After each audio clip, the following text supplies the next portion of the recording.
15th, an unjust format is still being stubbornly mooted by Dr. Shorrosh. And again I quote, 50 minutes first speaker, 50 minutes second speaker, 8 minutes rebuttals first speaker, 8 minutes rebuttals second speaker. Up to 15 minutes before the start of the great debate, the format was still unsettled. Mr. Deedat unwillingly agreed to the unjust format of Dr. Shorrosh, leaving everything to Allah and the tossing of the coin. Dr. Shorrosh lost the toss, and the outcome of the debate we leave to you, the intelligent viewer, to decide. We have a notice. Between 1,000 and 2,000 people were unable to get in here tonight, and therefore they were reluctantly turned away by the police on the instruction of the authorities here because there was no room. In a debate of this nature, it's important that we understand the character of the meeting that we've come to. And I believe this is a historic occasion where those who come from a Christian perspective can listen to those who come from an Islamic perspective and vice versa. And I speak as chairman of this meeting. I am a committed Christian. My name is Clive Calver, and I'm General Secretary of the Evangelical Alliance. For the purpose of this meeting, I will remain totally impartial and will seek to act in true British fashion as a neutral. We'll endeavour to do so for the next 2.5 hours. I do want to welcome you on behalf of both our participants who are thrilled that this hall is so full tonight. It's good that you've taken the time to come to this important occasion. You may be wondering when you yourselves would have an opportunity in participating in this debate. And after our two main speakers have delivered their initial address, there will be an opportunity for you to write down any question that you may wish to have answered on a piece of paper, and then the stewards will collect it and will bring it down here in order that it may be drawn impartially from a bin containing all the questions that we receive. And with whatever time we have left, such questions as can be answered will be answered. There are certain rules governing this debate. We would like to request that there be no cheering, that there be no overt partisan activities, no waving of banners or anything similar, and no chanting. That is because we believe this is an opportunity to learn and to hear, not just to shout for our respective positions. After the main speaker has spoken, you may greet his contribution from both sides with polite applause, which will not be extended. And we would ask you to observe that, and we would ask that those from both perspectives applaud both speakers. We are grateful to them for giving their time and their energies in coming to share in this important debate. There is one other thing that needs to be stated very firmly. Once you are in your seats, we request that you do not leave your seats unless it is absolutely essential. We would ask that you do not move up the aisles, and we would ask that in no way do you ever attempt to break through the extensive security cordon to come onto the platform. That would not be in order or fitting as part of this debate, and we would ask you just to observe those few limitations. What I would like to do at this point in time is to introduce our two speakers to you. As I've said already, we're thrilled that they're here for this vital debate. And I'm going to ask Mr. Ahmed Thompson if he would just briefly introduce Mr. Deedat to us all. Thank you.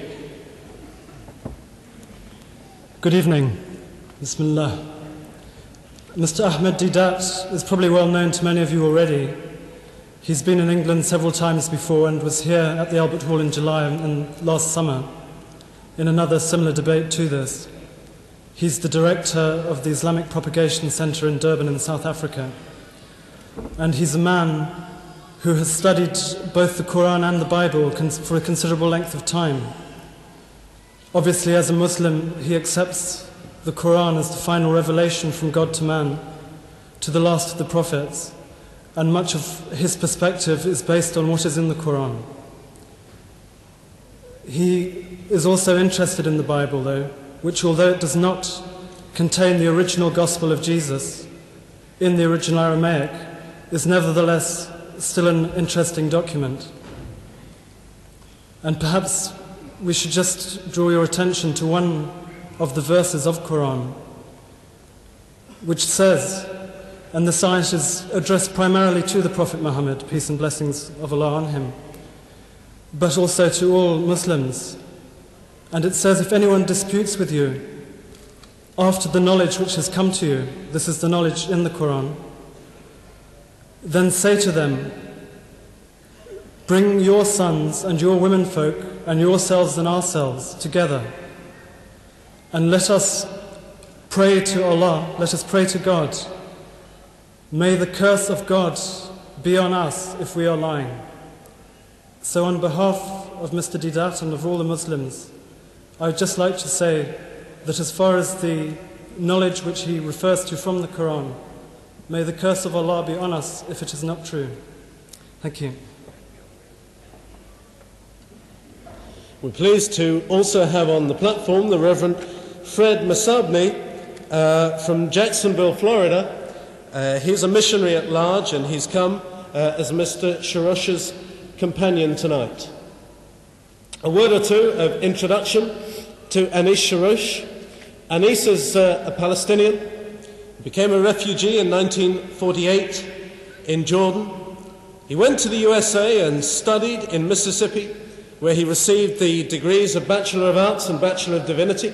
He is married with 4 children, 3 boys and a girl, and has worked as a Christian evangelist since 1966. He lives in Mobile, Alabama, and possesses a further degree in the Doctorate of Ministries, and Anis is warmly welcome here tonight as well, having made the trip across the Atlantic. Before we toss the coin, this is the moment where we introduce the threats. Should anybody get really carried away, they will be carried away. This will not be done by either a Christian or a Muslim. It will be done by both. Because we are thrilled that the stewarding of this event is a cooperative venture as well. And so please, would you observe the regulations? Do not exceed what we have said. Do not attempt to come to the platform in any form. And please restrain yourselves. You may well hear things tonight that will be offensive to you from whichever position you may come. That, without being taken too far, is in the nature of the debate. We would urge you to accept that and recognize that the best testimony you can give for whichever position of faith you take will be seen in conduct, not in words. And however much you may wish to make a point in words, the attitude and conduct that we all have towards each other tonight will show far more of our faith than any words we might use. So let us act in courtesy and in gentle cooperation together tonight. That's going to be the spirit of this debate. That's the way we're going to handle it. And if there is any need for any interjection, then I will come to this microphone and will make an interjection. In a few moments, both our speakers are going to speak to us. They will speak for 50 minutes each. I will gently touch them on the elbow when they have 2 minutes left. 2 minutes left.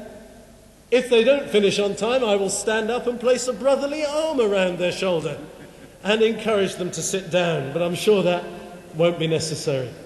We're going to be very democratic about this. We're going to spin a coin to see who goes first. I'm going to ask Mr. Ahmed Thompson if he'll spin the coin.